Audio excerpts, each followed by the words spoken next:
Este programa forma parte de OnePlace, una red diaria de resúmenes enfocados sobre las historias que más sigue la gente. Bienvenidos a nuestro resumen informativo diario, donde analizamos las noticias más impactantes del momento para que estés siempre al tanto de la realidad global y regional. Hacienda propone recortar pensiones en Chile. Analizamos el experimento político magachavista actual. Liberales apoyan a Paloma Valencia presidencial. Choque por cifras de falsos positivos. Avances en plan de frontera norte. Vandalizan sede de campaña de Cepeda. Nuevas medidas tributarias por la Dana. El financiamiento tras la inteligencia artificial. Comenzamos con Chile. Una noticia que ha generado un fuerte impacto en la opinión pública chilena es la recomendación del Ministerio de Hacienda de recortar al menos un 15% de beneficios sociales fundamentales. Estamos hablando de la pensión garantizada universal, la gratuidad en educación, el bono invierno y la asignación familiar. Lo que hace que esto sea especialmente polémico es que durante la campaña electoral, José Antonio Cast afirmó categóricamente que se realizarían recortes sin afectar beneficios como la PGU. Sin embargo, los documentos actuales sugieren una dirección opuesta, lo que ha encendido las alarmas sobre la estabilidad de la red de protección social. Es un giro drástico, sobre todo porque no se trata solo de estos bonos directos. El informe también recomienda descontinuar 142 programas sociales adicionales. Entre ellos se encuentran iniciativas críticas, como el programa de alimentación escolar y el plan contra el crimen organizado. Esta propuesta de Hacienda pone en una situación muy difícil al gobierno, frente a sus promesas de campaña. La ciudadanía está observando de cerca cómo se justifica este ajuste fiscal que toca directamente el bolsillo de los sectores más vulnerables y la seguridad pública, áreas que se consideraban intocables según el discurso político previo a las elecciones. Cambiando de tema, pasamos ahora a analizar un fenómeno político que algunos expertos han denominado el experimento magachavista. Esta curiosa mezcla de ideologías y estrategias parece estar definiendo un nuevo rumbo en la política regional, combinando elementos del populismo de derecha estadounidense con tácticas de movilización y control social propias del chavismo. Es una amalgama que desafía las categorías tradicionales de izquierda y derecha, creando un modelo híbrido que busca capturar el descontento popular de una manera inédita. Este análisis es fundamental para entender hacia dónde se dirigen las democracias actuales y cómo los líderes están adaptando sus discursos para mantener el poder en contextos de alta polarización. Lo interesante de este experimento es cómo utiliza la propiedad intelectual y el control de la narrativa digital para consolidar su influencia. Según los términos y condiciones que rigen estos contenidos, se enfatiza mucho la protección de los datos personales y la autoría, lo cual refleja una preocupación por el control de la información en la era digital. Este modelo no solo busca el apoyo en las urnas, sino que intenta crear un ecosistema mediático propio donde sus verdades sean las únicas que circulen. Es una estrategia de comunicación política muy sofisticada, que requiere una vigilancia constante por parte de la sociedad civil para asegurar que los principios democráticos no se vean erosionados. Sigamos con Colombia. En el panorama político colombiano se ha producido un movimiento estratégico de gran relevancia. El Partido Liberal ha decidido oficialmente apoyar la candidatura de Paloma Valencia para la primera vuelta presidencial. Esta decisión se tomó tras una reunión clave entre la colectividad y su director, el expresidente César Gaviria. Este respaldo es significativo, porque representa una alianza entre un sector tradicional del liberalismo y una de las figuras más visibles del centro democrático. La movida busca consolidar un bloque fuerte frente a otras opciones de izquierda, alterando el equilibrio de fuerzas en la contienda electoral y obligando a los demás candidatos a replantear sus estrategias de cara a las votaciones. El apoyo de Gaviria a Valencia no es solo un respaldo nominal, sino que implica toda la maquinaria del Partido Liberal trabajando en favor de una candidata que tradicionalmente ha estado en la orilla opuesta en muchos temas sociales. Sin embargo, La convergencia en temas económicos y de seguridad parece haber pesado más en la balanza. Para Paloma Valencia, este es un impulso vital que la posiciona como una contendiente con posibilidades reales de pasar a la segunda vuelta. Habrá que ver cómo reacciona la base del Partido Liberal, que a veces se muestra dividida ante este tipo de alianzas con sectores de la derecha más radical, y qué impacto tendrá en las encuestas. Continuamos en Colombia.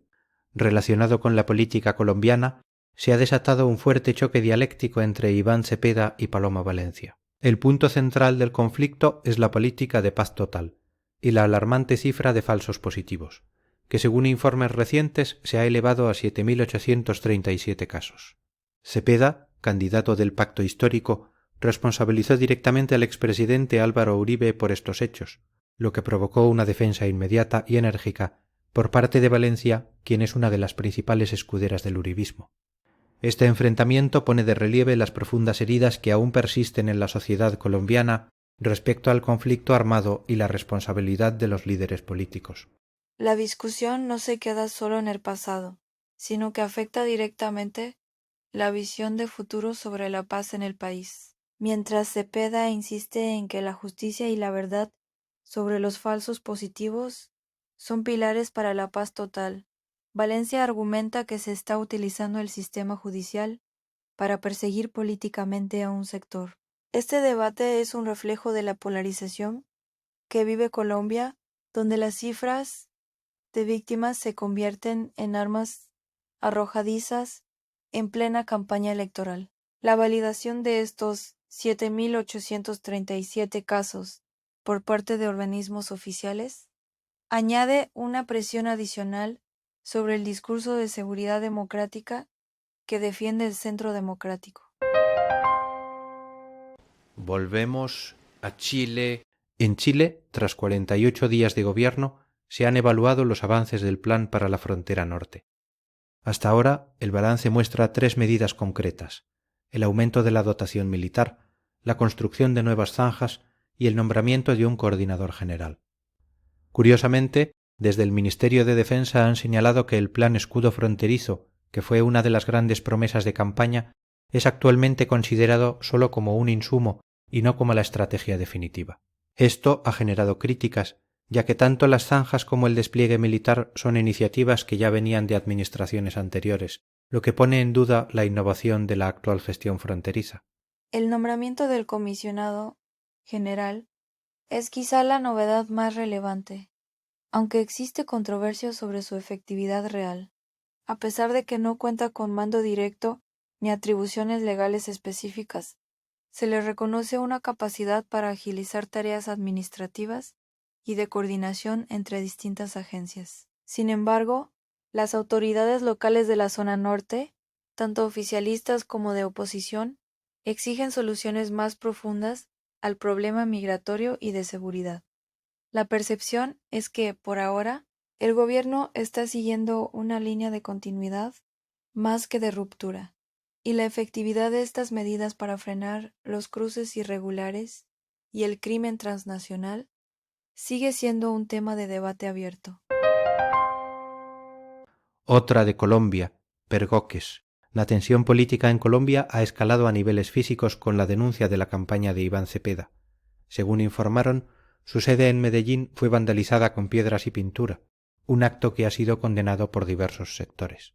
El senador Ariel Ávila fue quien dio a conocer los detalles del ataque, lamentando que hasta el momento no han recibido una respuesta satisfactoria por parte de las autoridades locales. Este tipo de incidentes empaña el proceso democrático y genera un clima de miedo entre los militantes y voluntarios que participan en la campaña del Pacto Histórico, especialmente en una ciudad que históricamente ha sido un bastión de la derecha. La falta de respuesta de las autoridades es lo que más preocupa al equipo de Cepeda, ya que consideran que deja un mensaje de impunidad ante la violencia política. Medellín es un escenario clave en estas elecciones, y cualquier acto de vandalismo puede exacerbar los ánimos en una contienda ya de por sí muy agresiva. La denuncia busca no solo que se capture a los responsables, sino que se garantice la seguridad de todas las sedes políticas, sin importar su color ideológico. Es un recordatorio de los desafíos que enfrenta Colombia para llevar a cabo una campaña electoral pacífica y respetuosa, donde las ideas se debatan sin recurrir a la agresión física. Pasamos a España. En España se ha aprobado el Real Decreto Ley 10 de 2026, que introduce medidas tributarias urgentes para apoyar a las víctimas de la DANA y otras emergencias. Este decreto busca dar una respuesta rápida y decidida desde el Estado para paliar los daños causados por estos siniestros. Una de las claves de esta norma es proporcionar seguridad jurídica tanto en el impuesto sobre la renta de las personas físicas como en el impuesto sobre sociedades. El objetivo es que los beneficiarios de las ayudas públicas no se vean perjudicados fiscalmente por recibir estos apoyos, asegurando que el dinero llegue íntegramente a quienes más lo necesitan para reconstruir sus vidas y negocios. Tras las catástrofes, Es una medida necesaria porque muchas veces las ayudas de emergencia pueden generar complicaciones tributarias inesperadas para los ciudadanos.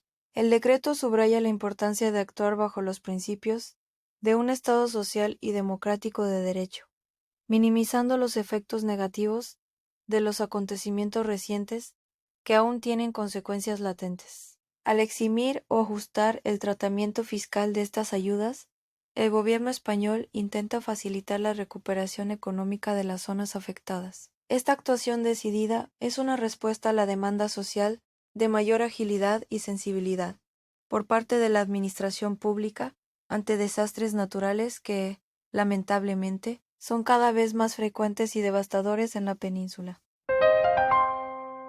finalmente, tecnología. Para cerrar, analizamos el flujo de dinero que sostiene el avance de la inteligencia artificial. Detrás de los algoritmos y las aplicaciones que usamos a diario, existe una infraestructura financiera masiva y compleja. La inversión en este sector no solo proviene de gigantes tecnológicos, sino también de fondos de capital riesgo que buscan la próxima gran revolución. Sin embargo, este crecimiento plantea interrogantes sobre la propiedad intelectual y el uso de datos personales. Los términos y condiciones de estas plataformas suelen ser muy estrictos respecto a quién pertenece el contenido generado y cómo se protegen los datos de los usuarios, lo que refleja una lucha por el control del recurso más valioso de la actualidad, la información. Efectivamente, la rentabilidad de la inteligencia artificial depende en gran medida de la capacidad de procesar volúmenes ingentes de datos, lo que a menudo choca con las leyes de privacidad. En este contexto, la transparencia sobre el financiamiento y los intereses detrás de cada desarrollo es crucial. No se trata solo de innovación técnica, sino de un modelo de negocio que está redefiniendo sectores enteros de la economía global.